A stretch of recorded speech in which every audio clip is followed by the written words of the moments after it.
Welcome, ladies and gentlemen, boys and girls. Now, I know you're saying something to yourself.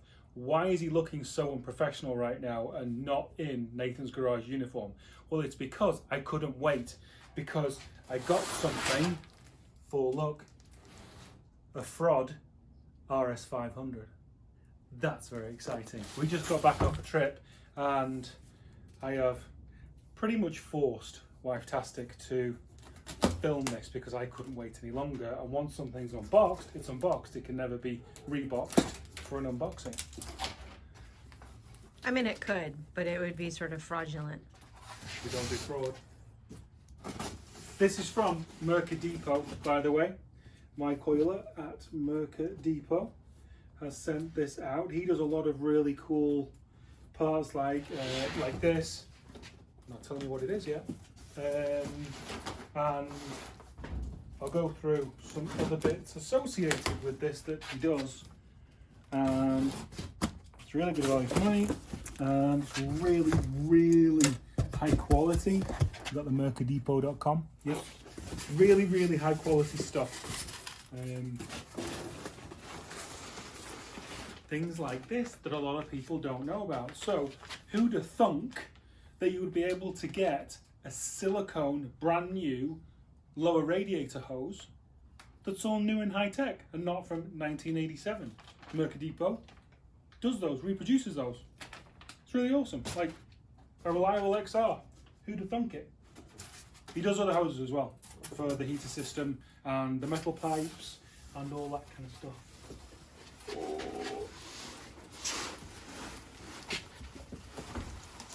Oh.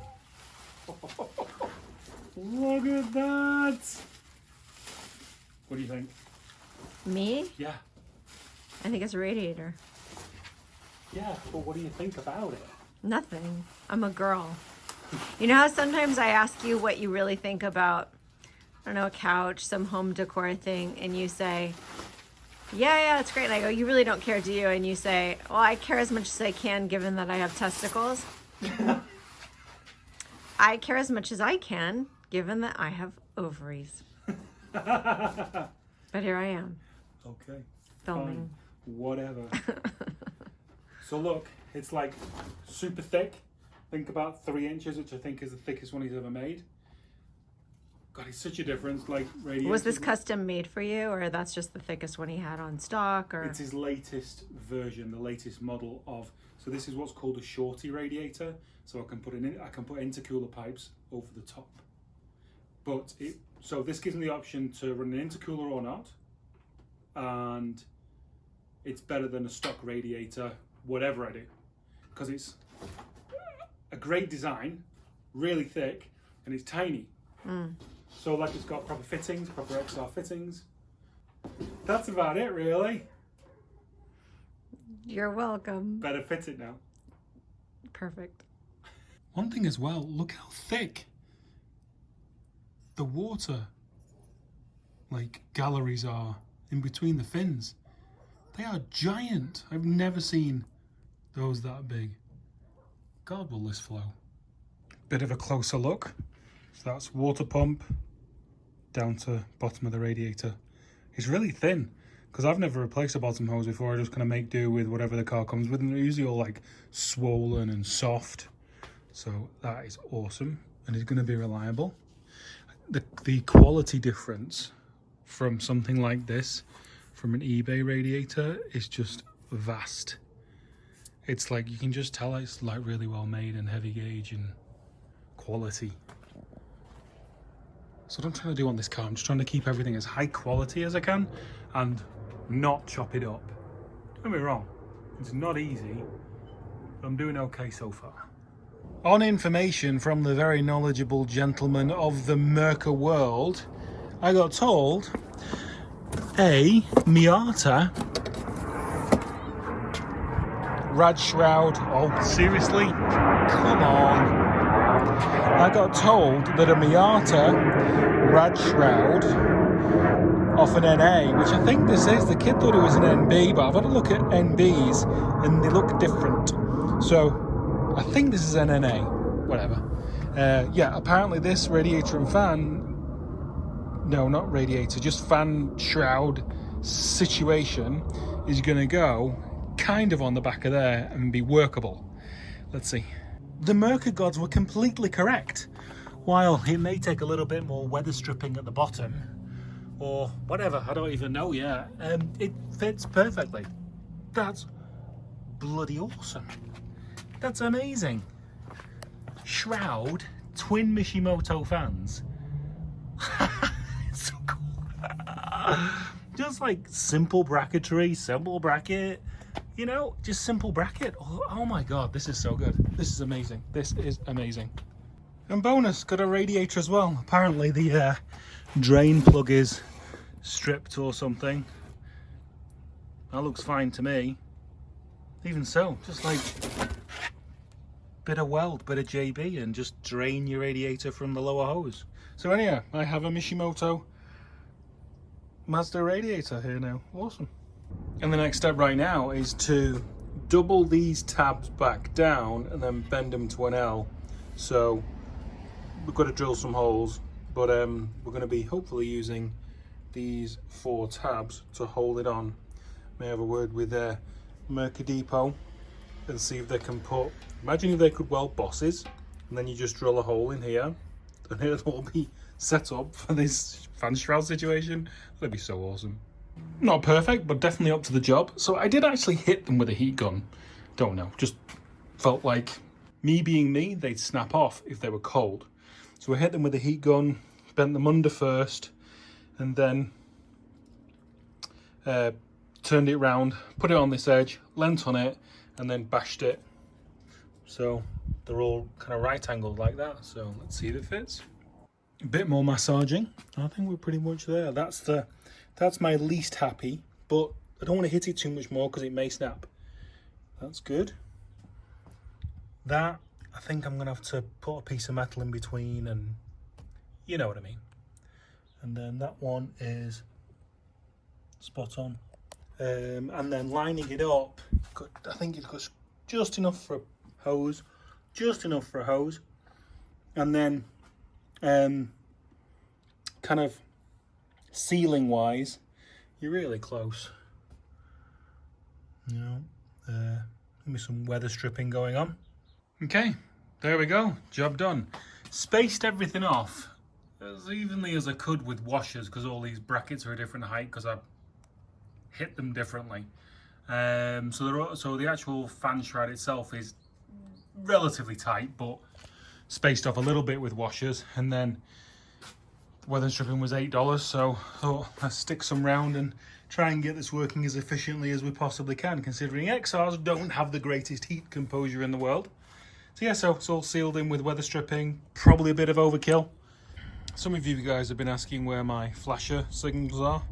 Well, I just bonded them into the back of these because obviously I have nothing in the bumper as that. One thing I always do with cars is I tend to get inconvenienced when I'm building and remove stuff, and then when I'm driving it I regret that. Now I am traveling down that path a little bit right now because I'm going to remove the AC pump. There's no condenser or anything. That got broken in a fit of rage probably a year ago, months ago, whatever. But the top hose for this shorty radiator is coming really close to this whole setup, so I'm just going to whip it off for now. It needs reconditioning anyway because it's not running, I think 10-20 years, something like that. So I'm going to whip that off now, then I'm going to fit the horns back somewhere and then radiator in. So again, not been the most mentally healthful time right now, so the fitting of things is definitely happening, but the filming of it is definitely in an abbreviated fashion. So we have the radiator and Miata fan shroud completely in and fitted.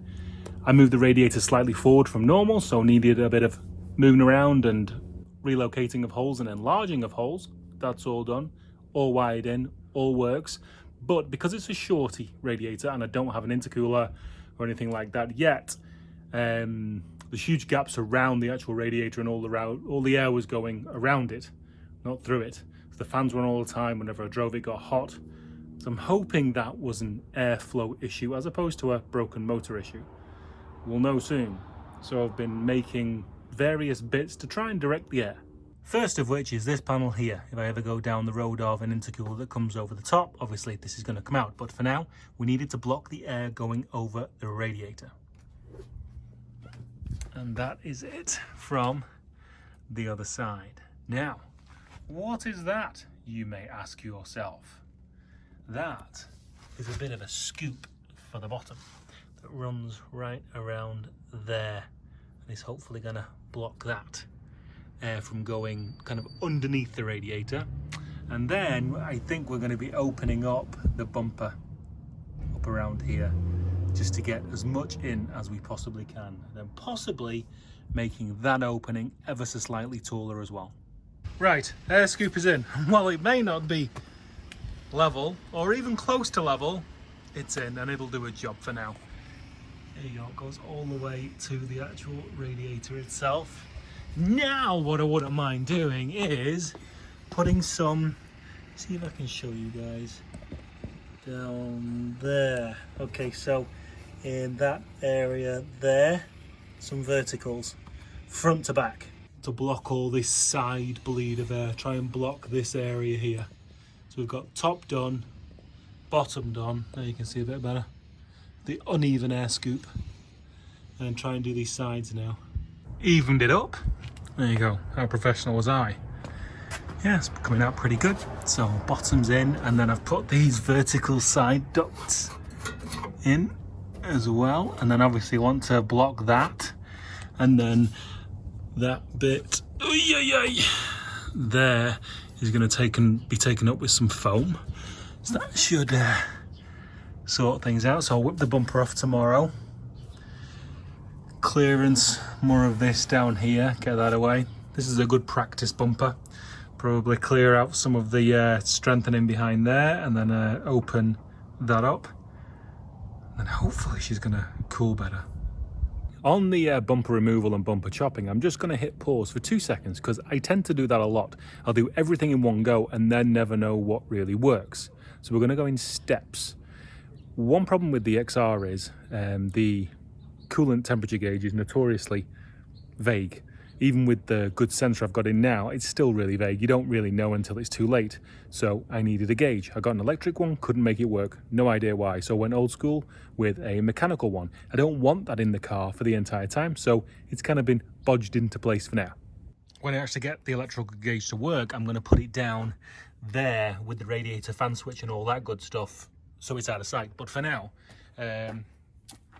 got this mechanical gauge JB welded into there. And then I've just got it run around there and literally on the outside of the car, so I can see when it's driving and have an idea what's going on with the temperature. Today is an averagely warm day, not too cold, not too hot, t-shirt weather. So it should be a good gauge as to how this car runs when I put my foot down a little bit, blah, blah, blah. Right, radiator cap's on, and you can see she's warming up a little bit, and that one has just started moving ever so slightly. So let's go for a drive and see how she reacts. Good to hear that the alternator's still squeaking. I never like things to be too quiet. So we're right around 190 now, stop and go. One thing I'm really impressed about with the suspension is the balance between the front and the back. That's why I wanted to buy a kit and not piecemeal it together and experiment with my own spring rates, because I don't know, I never find I can get it right. This feels really good front to back, like the yaw. The difference between the balance of the spring rates front to back is really, really good, and that's what I always tend to notice on cheaper kits. You never really have that. Crossways into driveways and stuff like that, really nice. Not harsh or bouncy, a really good balance of ride quality, stiffness. I mean, the car's taut. There is not a lot of movement in this car anymore, and it's nice. These roads are nice. I mean, I've not taken it on any really nasty roads yet, but so far so good.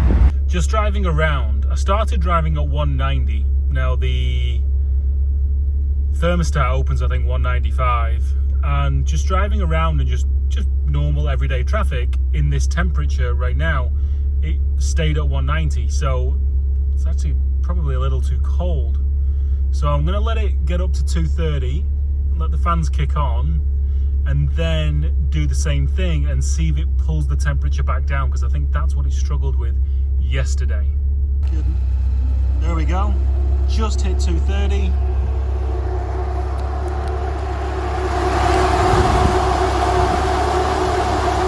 And fans are on. Okay, let's take it for another drive. Right, the test drive and temperature analysis was a resounding success. It was great. Took Charlie out for a ride for about 20 minutes. It was great. Mainly, you know, local roads, but gave it some stick at points. All good. Really, really happy.